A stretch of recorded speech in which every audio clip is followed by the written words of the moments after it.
El siguiente programa es clasificación D, para mayores de 18 años. Dirección de Espectáculos Públicos, Radio y Televisión. Ministerio de Gobernación.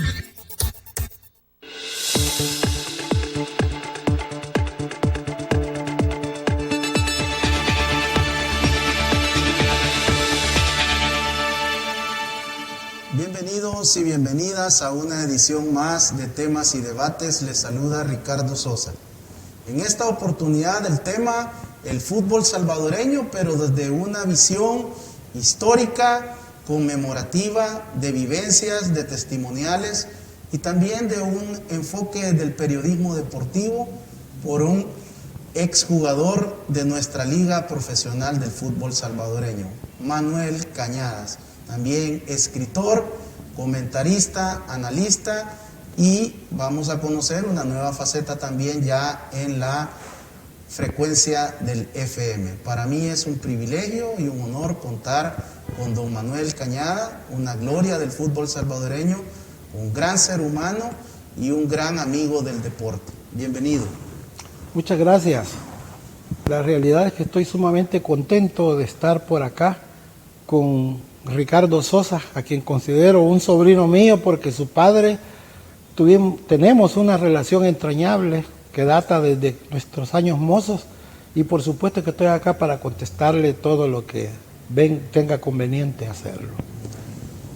Manuel Cañadas es una institución. Hablar de lo que usted representa en el fútbol salvadoreño, en la Liga Mayor de Fútbol, es hablar de una tradición futbolera, de un grupo de hermanos bien posicionados en la segunda y en la primera división. Y esto también es hablar y remontarse a sus orígenes en la ciudad de San Miguel. Pero ¿cómo se da, don Manuel, su llegada al fútbol profesional? ¿Usted llega a la primera división o pasa primero por lo que antes se conocía como Liga B, Liga de Ascenso? ¿Cómo inicia en esta actividad profesional? Bueno, nosotros somos originarios de la ciudad de San Miguel. A muy temprana edad quedamos huérfanos de padre y mi madre tomó la iniciativa, el liderazgo para que saliéramos adelante. Y yo siempre hago una parafraseo cuando digo que éramos 5 hermanos y ella era una santa. Mi madre, que entre los embates de la vida luchó denodadamente para salir adelante, y cuando éramos unos jovencitos, aún todavía no llegaba la adolescencia, decidió que nos viniéramos para San Salvador, donde tendríamos más oportunidades de progresar y obviamente de estudiar. Viviendo en la colonia Atlacat, donde nos afincamos, yo me enteré de que en la Guardia Nacional había un equipo de fútbol juvenil y de inmediato me enrolé. Recuerdo a grandes amigos y sobre todo a Carlos Caliche-Erazo, que fue el quien me llevó. Carlos Caliche-Erazo, de grata recordación, me llevó y poco a poco me fui adentrando en las cuestiones del equipo y comencé a jugar, y obviamente tenía una base aptitudinal para ello. Decía la pared que es un sustrato de condiciones preexistentes que viene con el individuo, y uno se da cuenta que puede hacer algunas jugadas, algunas cosas que van más allá de lo normal, y lógicamente eso me llevó a destacar, y estuve durante un tiempo con el equipo juvenil, de tal manera que de ahí don Hernán Carrasco me llevó a la selección juvenil, que fuimos a Puerto Rico, donde fuimos compañeros precisamente con Ricardo Sosa padre. Y de ahí paso al Atlante unos días, pero el Atlético Marte estaba a ojo avisor, don Isaías Choto Pineda, el negro Choto famoso, un hombre entrañable, fue quien me llevó al Atlético Marte, y al principio en el Atlético Marte tuve muchas aventuras, muchos amigos, pero pocos triunfos gloriosos, hasta que llegó don Hernán Carrasco Vivanco, quien hizo de mí, digamos, un futbolista táctico, en que con respecto a los sistemas que él innovaba o que él aportaba al equipo, yo le era de mucha utilidad y así fue como comencé a destacar, y en el Atlético Marte fue donde logré mis mejores momentos, una aventura que todavía no termina porque después de ser futbolista me hice periodista, ahora estoy escribiendo libros, digamos que soy un aprendiz de escritor y por sobre todo trato de ver la manera de cómo uno al futbolista retirado para que podamos tener, además de una vejez digna, también un acercamiento y una amistad entrañable con todos. Don Manuel, es decir que usted, todo ese talento, ese derroche que tenía en el rectángulo de las acciones futbolero, es condiciones innatas, no perteneció a ninguna escuela de fútbol, ni en San Miguel, ni en su llegada a San Salvador. Lo que ocurre es que generalmente cuando nosotros llegamos a San Salvador ya traíamos una base. Jugábamos en la calle, jugábamos en el patio, jugábamos donde fuera, y obviamente en otras partes le llaman lo que es el potrero. Para nosotros era una enseñanza, una aplicación de nuestras actitudes con la pelota, y eso indudablemente que era imperceptible para nosotros porque nunca pensé que, yo soñaba con llegar a la Liga Mayor, pero nunca pensé que se me iba a dar, porque como digo, elementalmente era un sueño, y poco a poco me fui dando cuenta que podía tener posibilidades, y aparte de eso, lo precario de la vida con respecto a la familia, algo me decía que a través de la bendita pelota podía conseguir triunfos y al mismo tiempo ingresos, lo cual ayudaría a las arcas de la casa. Y entonces nos venimos para San Salvador, empiezo esa aventura futbolera que aún no termina, y en el Atlético Marte fue donde comencé en grande, digamos. Luego pasé al Juventud Olímpica, donde también conseguimos campeonatos. Posteriormente a la Alianza, donde no fue tan meritorio, digamos, pero sí en el plano humano, porque logré cimentar grandes amistades. Posteriormente paso al Luis Ángel Firpo, al Platense, donde termino mi carrera, pero la realidad es que también tuve un paso por el fútbol guatemalteco con el Antigua, donde también hice todo lo posible por destacar y poner en alto el fútbol salvadoreño. Don Manuel, a través de mi padre he conocido mucho la historia de esa selección juvenil, de la influencia también del profesor don Hernán Carrasco Vivanco, y cómo marcó su vida, bueno, a tal punto que mi padre lo considera pues su mentor y un padre a don Hernán Carrasco Vivanco. Comparte esa misma influencia de la vida de este chileno salvadoreño que ha sido de tanta bendición al fútbol salvadoreño. Bueno, hablar de don Hernán Carrasco es hablar de un hombre talentoso, benefactor y por sobre todo un gran maestro.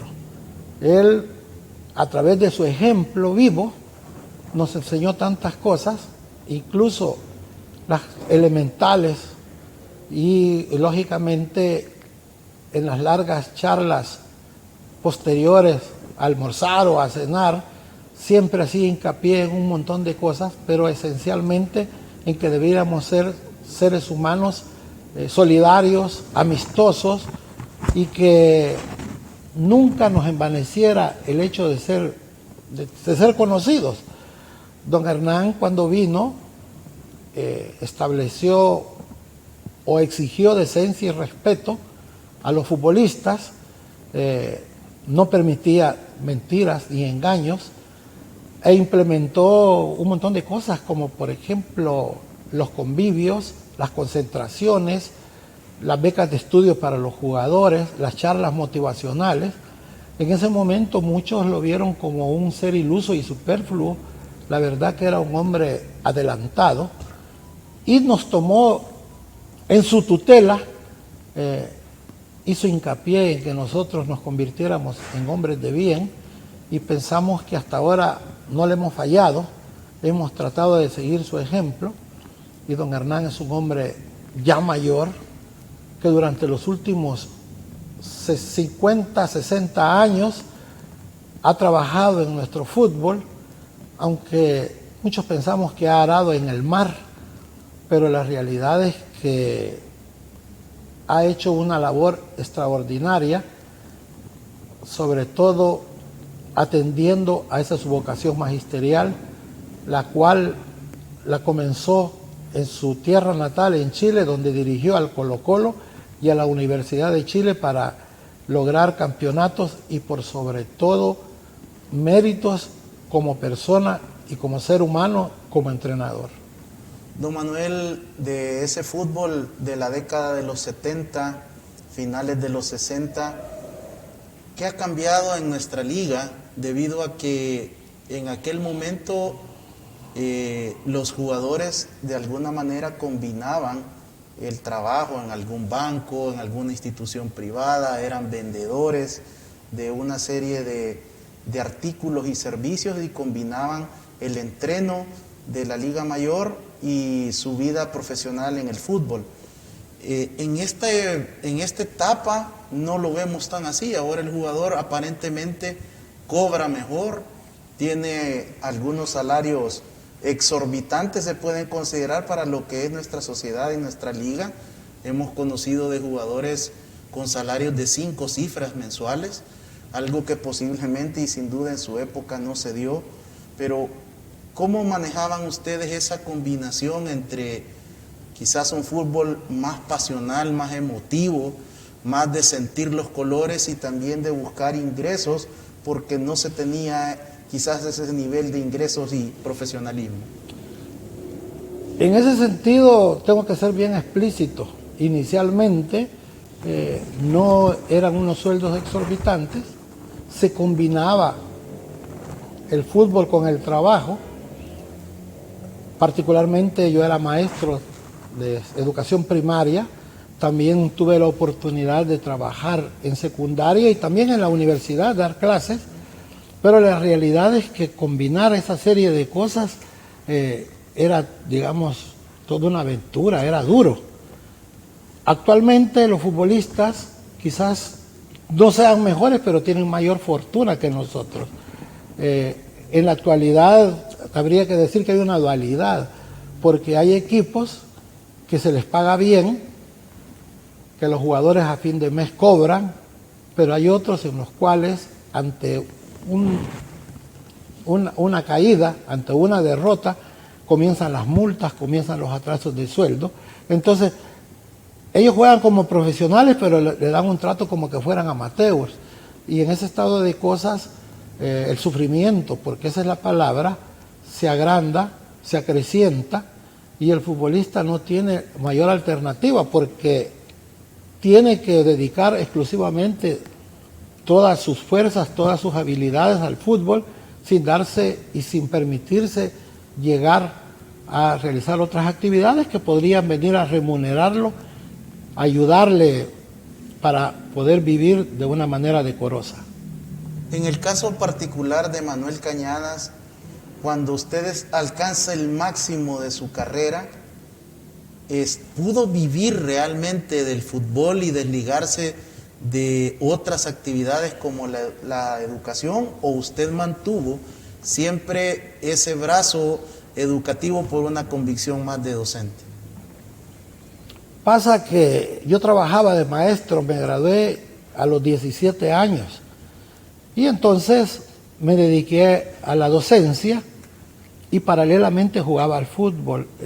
Tuve la dicha de que mis entrenadores de alguna manera me comprendieron, entendieron cuál era mi derrotero que yo me había señalado, pero quizás también incidía bastante el hecho de que me destacaba con la pelota en los pies, por decir algo, y trabajaba como maestro, pero al mismo tiempo incursioné en mis estudios para volverme psicólogo, sobre todo en las cuestiones magisteriales, ¿verdad? Aunque sin desdeñar lo clínico ni la psicología industrial, pero logré culminar una carrera que paradójicamente nunca trabajé de ello, pero sí en todo orden de vida en que uno incursiona, la psicología está presente.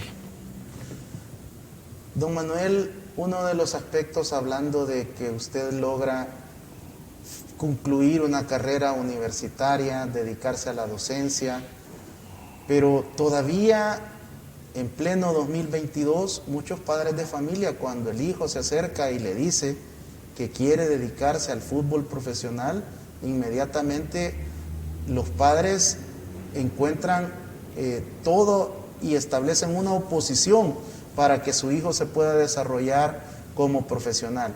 Se sigue considerando estos aspectos de los retrasos en los salarios, de la falta de prestaciones laborales y otra serie de incentivos hacen que se mantenga la idea en los padres de familia que el futbolista sigue siendo, como se decía posiblemente en la época de ustedes, que eran unos vagos, que no eran unos profesionales.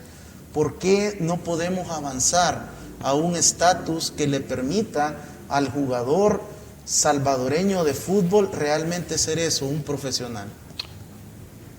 En el pasado, al futbolista se le consideraba como un enemigo de los libros y amantes de los bares y casas de poca monta. Eran vistos a título secundario, aunque los días domingos eran admirados por los aficionados. La realidad es que todo aquel que se quiere superar le busca la forma de cómo poder hacerlo, encontrar, digamos, esa llave para poder ir buscando la superación personal. En cuanto a mi caso, algo me decía que los libros tenían que ser un valioso aliado para triunfar en la vida. Obviamente no me estoy nombrando triunfador, sencillamente pienso que el hecho de llegar al tercer tiempo como futbolista, tomando el tercer tiempo como ese momento cuando uno deja el fútbol y tiene que enfrentarse a la vida civil, tiene que hacerlo con mucha estima, tiene que hacerlo con mucho honor y por sobre todo procurando agenciarse los elementos básicos para poder vivir. En mi caso particular, cuando jugaba al fútbol, siempre, como digo, paralelamente tuve mis estudios, no solamente para satisfacción personal, sino que también para compensar los esfuerzos de una madre que hizo todo lo posible, que se sacrificó hasta lo máximo para que nosotros pudiéramos tener las cuestiones elementales para poder vivir. Obviamente no se trataba de lujo, sino que de ir no pasándola, sino que viviendo de una manera decorosa. Pero el futbolista en sí muchas veces se equivoca, piensa que eso va a durar un montón y que cuando ya termine su gestión va a encontrar la llave para poder seguir viviendo una vida, digamos, a veces llena de oropeles, llena de falsas expectativas. Y entonces es que se equivoca y cuando termina su gestión prácticamente lo hace de una manera deplorable. Y de hecho en la generación suya, la de mi padre, hay muchos profesionales como odontólogos, médicos, ingenieros, administradores de empresa, que ya existía esta generación que también supo combinar los estudios con la actividad profesional. ¿Cómo llega el momento, después de una vida exitosa, de alcanzar el éxito en el plano profesional y futbolístico? ¿Cómo toma la decisión usted de retirarse de las canchas? Ese es uno de los aspectos que siempre hemos conocido a través de este programa, muchas historias de diferentes momentos cuando había una negación, cuando no se quería tomar ese momento de decirle adiós a las canchas. En realidad yo me retiré 3 veces del fútbol. No que porque yo estaba determinado a concluir el ciclo, sobre todo cuando el año 77, en el Atlético Marte, las lesiones, el cansancio, los nuevos incentivos llegaron a mi vida, y también incursioné en cuestiones de negocios. Con el Atlético Marte estuvimos a punto de ser campeones bajo la dirección de Juan Cuarterone. No se logró dar, pero dije yo, sí, hasta acá nomás, hasta acá llego. Pero el siguiente campeonato llega Raúl Magaña a buscarme y me dice que si me quería ganar unos pesos jugando en el Platense, porque el equipo andaba muy mal y todos los domingos pues eran derrotas o empates gloriosos, los cuales no estaban acordes con esa fama, esa destacada actuación que había tenido el Platense, porque el Platense cuando subió de categoría fue subiendo desde la Liga B, Liga de Ascenso, llegó a la Liga Mayor y todavía fueron campeones, o fuimos campeones centroamericanos. A mí me tocó estar de refuerzo porque Juan Cuarterone siempre me andaba llevando a todas esas, a los equipos que él agarraba. Y entonces paso al Platense a regañadientes, no quería jugar, pero Luis Lagos era el presidente del Platense, era de los altos dirigentes, y llegaba a mi negocio buscando a ver si yo quería jugar, y un día tuve un accidente de tránsito, y para poder sufragar los gastos, los costos que me implicaba eso, decidí volver a jugar. Llegué bajo la dirección de Raúl Magaña, pero el preparador físico era Raúl Cayito Mejía, Dios en gloria lo tenga, que me elaboró un plan de trabajo, un plan de entrenos que me dejaban exhausto cada día, pero que poco a poco me fueron volviendo a la forma, y así fue como llego al Platense, y con tan buena suerte que empezamos a ganar. Coincidí con grandes jugadores, pero sobre todo con la nacencia de Ricardo Mora.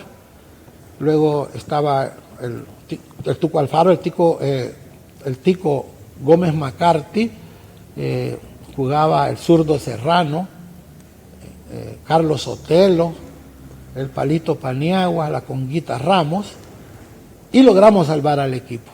Era la segunda vez que yo dejaba el fútbol. Pasa un tiempo, Raúl vuelve a tomar al Platense, el Platense empieza a andar mal de nuevo, eso ya sería el año 80, pero ya no hubo caso.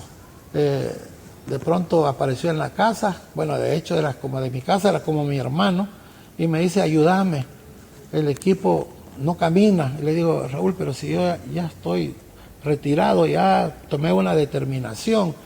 No, me dice, pero de algún modo ayúdame. Y entonces volví, pero ya no hubo caso. Así fue como concluyó mi carrera futbolística, llena de bastantes triunfos, uno que otro fracaso, pero por sobre todo cimentando la amistad con tantos personajes entrañables que fueron mis compañeros. Así la parte de la vida, del testimonio del licenciado Manuel Cañadas, exjugador de la Primera División, una gloria del fútbol, periodista deportivo. Cuando regresemos conoceremos la faceta de escritor, cómo decide lanzar su primer libro que reúne las memorias y las historias del fútbol salvadoreño. Al regresar.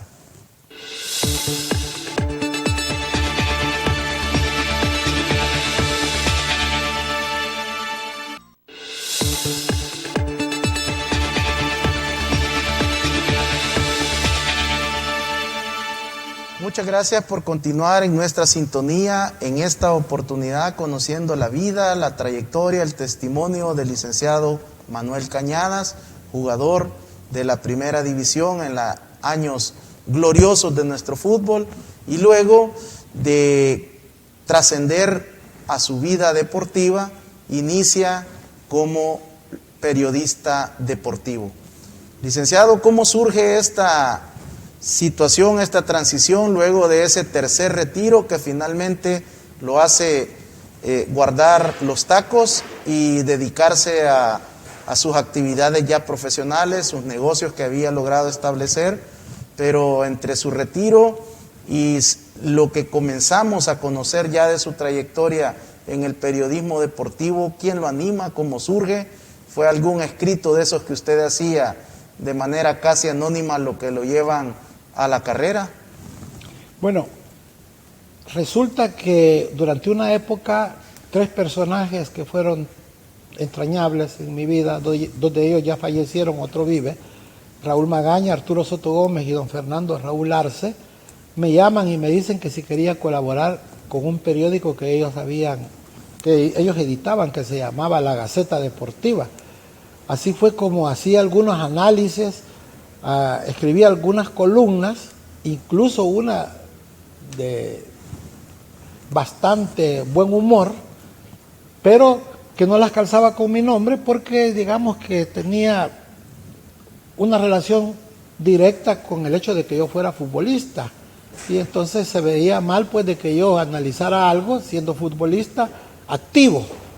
Y entonces estuve un tiempo con ellos y de pronto un día me hago amigo de un escritor salvadoreño de altos vuelos, que es Carlos Balaguer, pintor, escritor, ¿verdad?, cuentista, filósofo, y me dice que si quería escribir en el diario.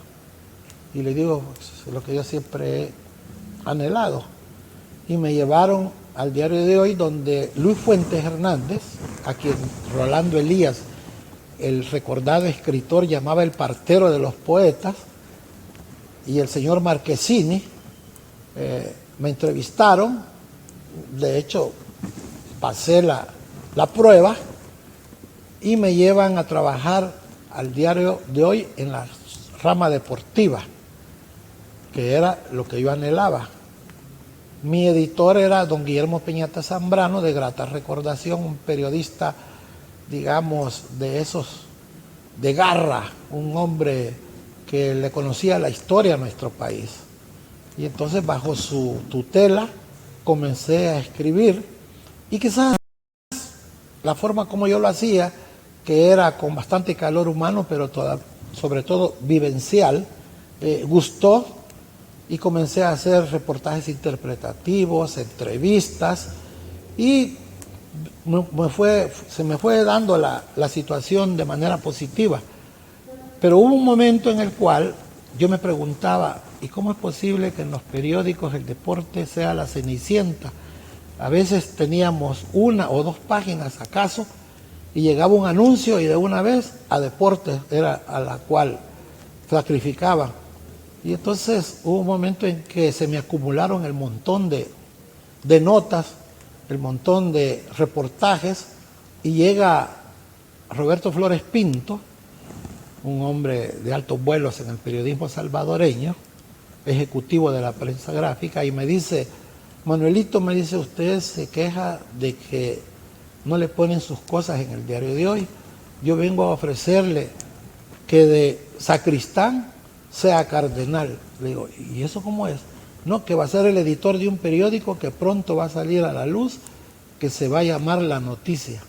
Y así fue como me embarqué en esa aventura, que duró 10 años exactamente. Fue terrible cuando lo cerraron por caprichos editoriales, pero allí, si yo me quejaba de que no me ponían lo que yo escribía, allí me quejaba de que tenía demasiado espacio, porque en los diarios, como a eso de las 4 o 5 de la tarde, en esa época, estaban esperando los anuncios que llegaban, y muchas veces, como decíamos, los anuncios se caían, y decían, llevan 2 páginas más, y comencé a crear un montón de secciones, el niño en el deporte, la mujer en el deporte, sucesos, casos, personajes. Tenía una columna, digamos, de buen humor que se llamaba El Telefonito, pero la que más me regaló, digamos, compensaciones anímicas fue una que se llamaba El Deporte es Así, en el cual escribía notas llenas de contenido de calor humano, y era bien leída. Cuando cerraron la noticia, seguí como colaborador de la prensa gráfica. Tenía una columna que se llamaba Deportes sin Fronteras, que me dio bastantes satisfacciones y de alguna manera me llevó o me orilló a dar una faceta como de escritor.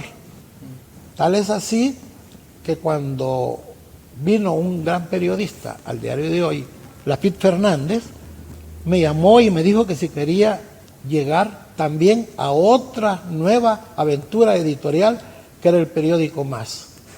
Allí encontré una muchachada encabezada por Álvaro Cruz Rojas y Rafael Serna, dos periodistas ilustres, a quienes considero, digamos, como una especie de mis hijos, porque me tienen un cariño excepcional y obviamente para mí son como consentidos, no solamente por ser grandes seres humanos, sino también por ese talento que tienen, en el cual pues son directores. Alvarito Cruz Rojas es director del periódico El Mundo, Rafa Serna del periódico Más y también editor del diario de hoy.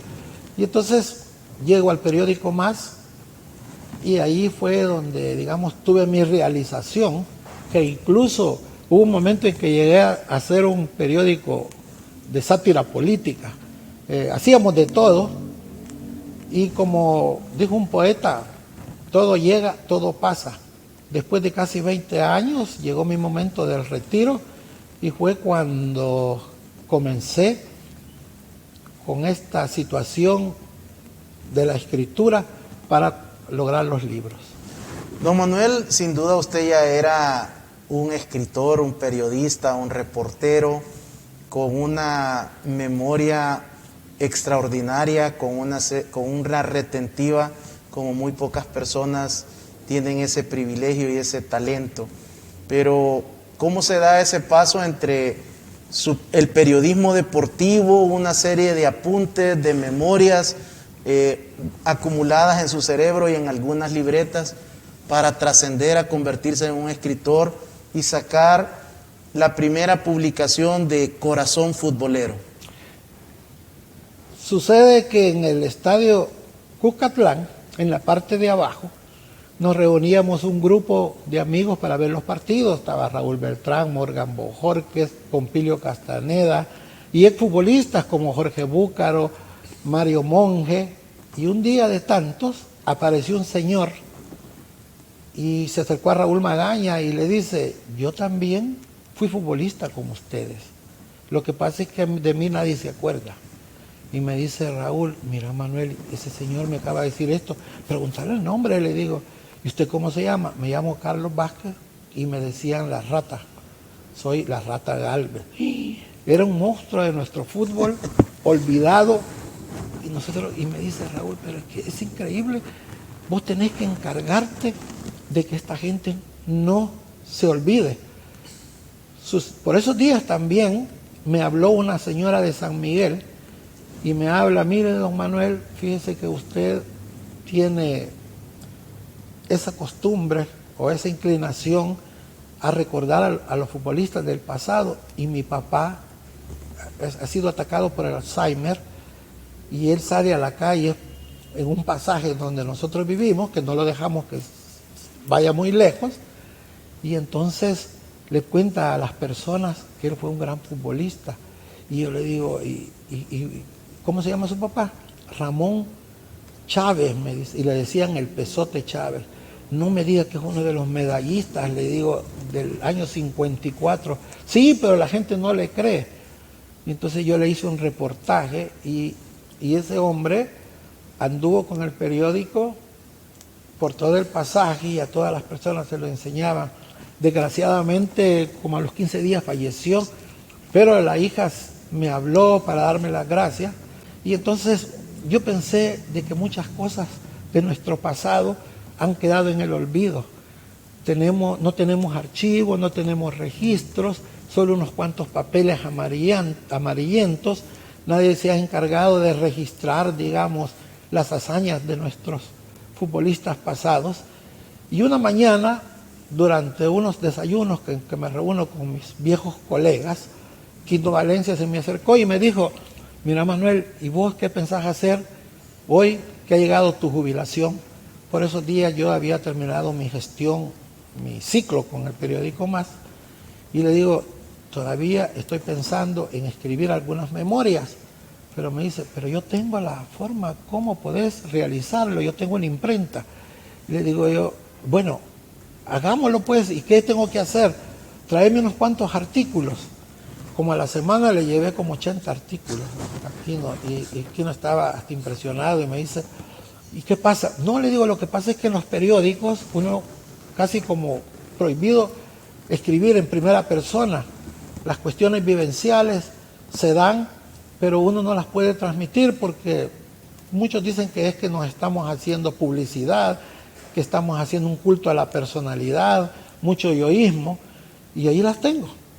Y entonces fue como Quino a la siguiente semana apareció con un prototipo del libro que a mí en lo particular me encantó. Entonces hablé con un amigo entrañable mío, que es César Menéndez, un pintor de altos vuelos, ¿verdad?, que expone en Londres, en París, en Nueva York, y le digo yo: mira, Chelito, ¿no me harías la portada para un libro? Y entonces fue que me hizo la portada del Corazón Futbolero 1, el cual tuvo una aceptación tremenda. Hicimos la presentación de él junto con Quino en el Maya Country Club. Las expectativas fueron superadas.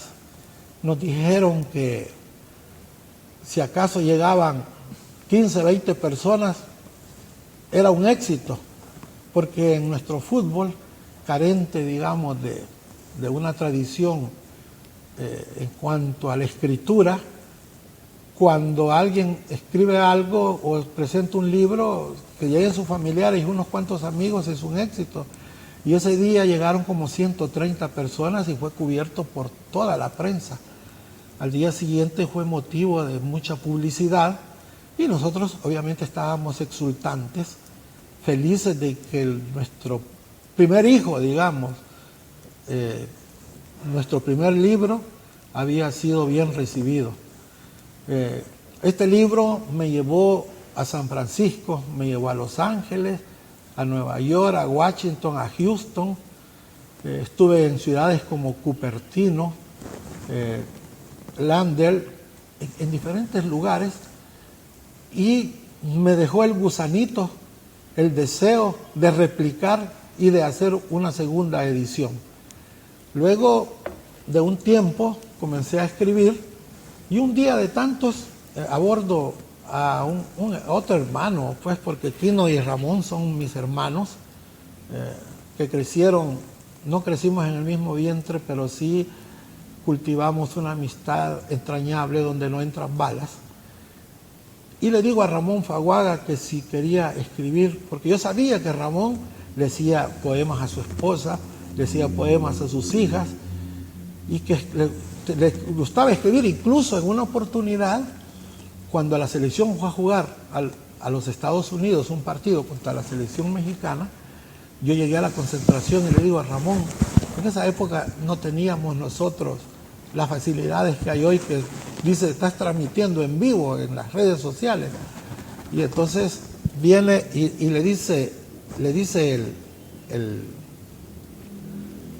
se da la situación en la cual juegan contra México, y yo, estando en el teléfono, cuando termina el partido, Ramón me dicta la crónica del partido y al día siguiente salió. Fue un hito porque en esa época esas cosas no se estilaba. Después sucedió que yo lo llamé pues durante ese momento para que se uniera en esta aventura, y Ramón nos regaló a nuestros lectores y a mí en lo particular, provocándome una sorpresa tan agradable, con 23 artículos que son apasionantes, viniendo de alguien que fue capitán de la selección que jugó 104 partidos y que tiene una historia tan rica en nuestro fútbol, que es paradójica porque jugaba en el Atlético Marte, y cuando jugaba en el Marte, por su forma de ser, digamos, un tanto brusca, si se quiere, era resistido por los aficionados, pero cuando defendía los colores nacionales era aclamado. Y esta segunda portada de la segunda edición, ¿quién la diseñó, don Manuel? Esta segunda portada la hizo Carlos Ruiz, el famoso Rus, el caricaturista estrella que tenemos los salvadoreños, ¿verdad? Un brillante caricaturista que cuestión de... Yo siempre le hago bromas, porque un día venía yo con él y nos paró la policía. Y no sé qué, como que tenía mala una villa, algo, y el policía quería ponerle una multa. Cuando el policía levantó la cabeza, se encontró con una caricatura poniendo una esquela, y con una sorpresa le dice: ¿y usted por qué me hace así? Yo creo que nunca, si acaso se había visto él en alguna foto, pero no en una caricatura. Y resulta que le dijo: no, yo soy caricaturista, trabajo en el diario de hoy. Bueno, de allí nació una amistad con él, ¿verdad? Entre el policía y Rus, pero es un hombre que llega a un restaurante y en cuestión de minutos le hace la caricatura al mesero, al bartender, y entonces tuvo también recibir a bien mi petición, que logró hacer la portada de este libro, en el cual está don Hernán Carrasco, Ramón Faguaga, Norberto Hueso, Jorge González, Pipo Rodríguez, Gregorio Bundio, personajes ilustres de nuestro fútbol, ¿verdad?, que han escrito verdaderas hazañas en el pasado. Interesante cómo la vida de un futbolista, de un periodista deportivo, de un hombre talentoso, en aquel momento con la pluma y luego con los teclados, trasciende a una faceta de escritor, y por supuesto, ya el licenciado Manuel Cañadas deja un extraordinario legado para la historia del fútbol salvadoreño. Al regresar, más de la vida de Manuel Cañadas y a qué se dedica actualmente. Regresa a una faceta diferente, a la radio, para poder siempre comentar y hacer el análisis del fútbol salvadoreño. Regresamos.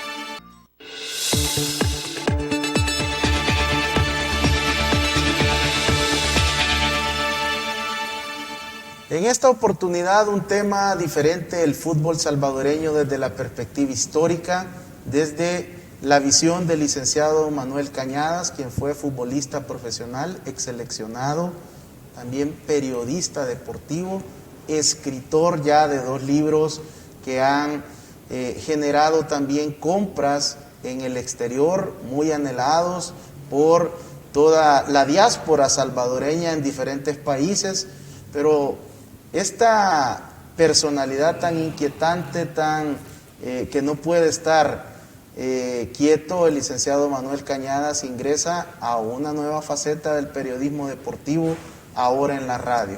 Cualquiera pensaría que usted estaba preparando un tercer libro, y sorprende en la frecuencia del FM, acompañándose también de licenciado Ramón Alfredo Faguaga, que pronto estará con nosotros para compartir otras facetas del fútbol y su participación en el libro, pero también de Quino Valencia, combinados estos hermanos hablando del fútbol. Es tan plausible el hecho de acompañarse de personas tan, además de entrañables, talentosas, brillantes, ¿verdad? Por sobre todo, y la afectividad, esa identificación anímica que nos mueve, hace que decidamos incursionar en varias cosas. La pandemia para nosotros fue dura, teníamos un montón de proyectos que se quedaron en el camino. Uno de ellos era precisamente tener un programa de radio, el cual se ha logrado llegar a cabo, lo hemos institucionalizado ya en la 106.9 FM Radio, junto con Kika Iraeta, uno de esos jóvenes talentos que no solo sabe de deportes, también de música, ha sido un DJ o DJ, como decíamos antes, muy destacado, y todos los días, de lunes a viernes, precisamente en el 106.9 tenemos un programa en el cual analizamos las cosas, pero las vemos desde el punto de vista vivencial, ¿verdad? Yo creo que somos los únicos que jugamos durante bastante tiempo al fútbol, que podemos narrar y ver las cosas con otra objetividad, una cosa diferente.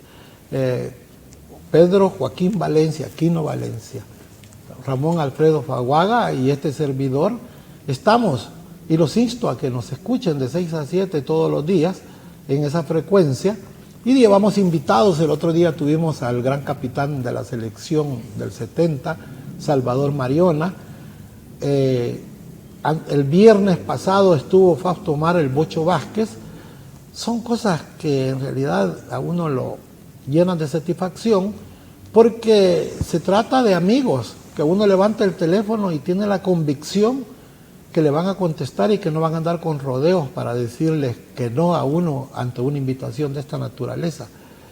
Los que estamos en estos avatares del periodismo deportivo y en general sabemos lo que significa andar casi rogando a los entrevistados para que puedan llegar, y en cambio nosotros tenemos esa facilidad.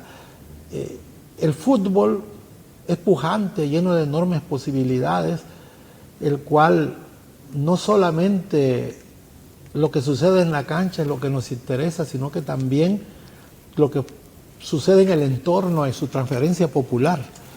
Y en ese sentido, pues, estamos contentos de poder hacer algo en lo cual, además de tener las capacidades, tenemos el entusiasmo, pero por sobre todo un amor al fútbol que es plausible y que es tan grato. Estamos incursionando en esto y lógicamente es como el corolario, digamos, a una carrera que yo espero que pueda ser prolongada y que el director técnico que tenemos allá arriba nos regale un tiempo más para poder seguir en estas cuestiones del fútbol. Licenciado, los amigos televidentes y cibernautas están consultando a dónde pueden adquirir las 2 ediciones de los libros que usted ha presentado. Lo que ocurre es que la primera edición se agotó. Es increíble cómo nos han buscado desde Estados Unidos. Hoy con esta cosa que es casi milagrosa, que yo le llamo las redes sociales, me llegan solicitudes del primer tomo y prácticamente ya no están. Esta mañana, por cierto, Ramón Faguaga me decía que por qué no hacíamos una nueva edición, y estamos considerándolo. El otro libro sí tiene que comunicarse conmigo a través de las redes sociales o hablando también al 106.9, donde yo con mucho gusto los puedo atender y decirles la manera como podemos adquirirlo. Lógicamente, cuando vamos a Estados Unidos, por el hecho de los costos y todo, se eleva un poquito. Pero acá tiene un valor de $10 y yo creo que está al alcance de los aficionados, sobre todo esos que son acuciosos, que les gusta saber lo que fue nuestro fútbol. Tenemos que sentirnos dichosos de que nuestro fútbol es lo que es, porque antes existieron esta serie de personajes, esta serie de vivencias que vienen consignados precisamente en el libro. Don Manuelito, conociendo su personalidad y su trayectoria, no me queda duda de que estará trabajando en una 3ª edición. No sé si será un corazón futbolero o habrá otro titular, pero ¿cómo va esa producción que hay para el 2022 en la faceta de escritor? Ya casi está listo. Estamos dándole los últimos toques o retoques con Ramón y con Quino. Hoy Quino también va a incursionar. Quino es de esas personas que le huyen a la publicidad, son grandes, están emparentados con el anonimato. Y la verdad es que es una pena que todo el talento que él tiene, ese bagaje cultural del que hace gala, sobre todo cuando estamos a nivel de reunión de amigos, se pierda. Tantas cosas bonitas. Y entonces entre los tres estamos trabajando eso, y yo he agregado algo en la cual narro, expongo la vida, la obra y esa trayectoria de un montón de futbolistas desde el punto de vista de la rima. Y entonces voy desgranando hazañas, sucesos, personajes, casos en los cuales de una forma rimada son contadas. Licenciado Manuel Cañadas, quiero agradecerle por haber aceptado mi invitación. Ha sido un privilegio contar con usted en el set. También, gracias a Dios, pude estar presente en las 2 presentaciones de estos extraordinarios libros, y desearle que el 2022 sea de mucha bendición, que tenga salud, que prospere en todo lo que emprenda y que por supuesto siga brindando su talento, su conocimiento y esa transmisión de tantos principios y valores que ha generado a todas estas generaciones que han tenido la bendición de trabajar y de compartir con usted. Es una satisfacción enorme estar acá. Mis felicitaciones por este programa. Ya lleva 3 años, tiene una demanda, y por sobre todo no exclusivamente por el talento de Ricardo Sosa hijo, mi sobrino, al cual lo llamo mi sobrino porque en realidad su padre es como un hermano para mí. Y además de eso, es grato consignar que tiene una teleaudiencia numerosa.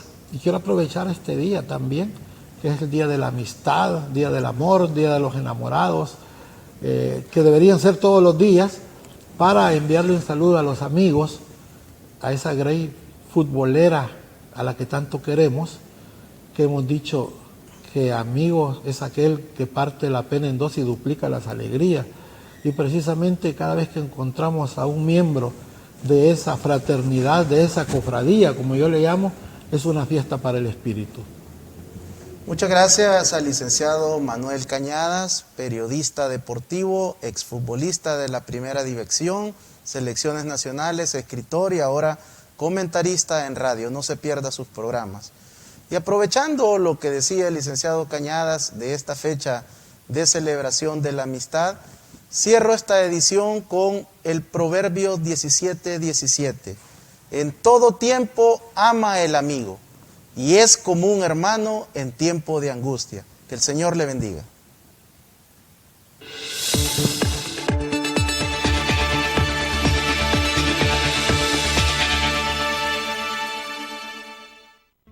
Los conceptos vertidos en el programa anterior son responsabilidad directa de quien los emitió. En ningún momento representan la línea editorial de esta estación televisora.